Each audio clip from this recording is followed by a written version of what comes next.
नमस्कार समस्तंकु मु मानसी आपण मानंकु स्वागत जनाऊँगी पल्ली महकर ए दरबार को।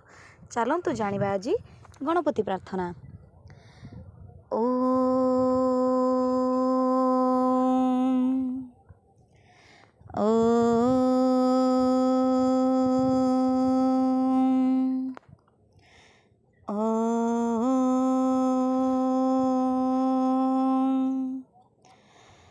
गणानां त्वा गणपतिगुं हवामहे कविं कवीनामुपमश्रवस्तमं ज्येष्ठराजं ब्रह्मणं ब्रह्मणस्पत आनशृण्वन्नोतिविष्पिदसादनं प्रणो देवी सरस्वती वाजेवे वाजिनीवती धीनामवित्रयवतु गणेशाय नमः सरस्वत्यै नमः श्रीगुरुभ्यो नमः हरिः ओम्।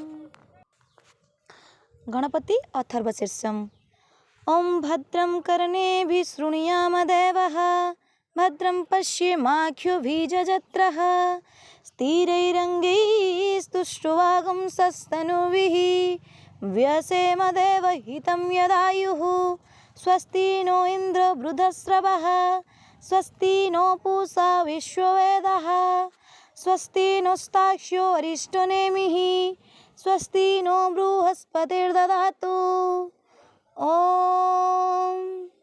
शान्तिः शान्तिः शान्तिः।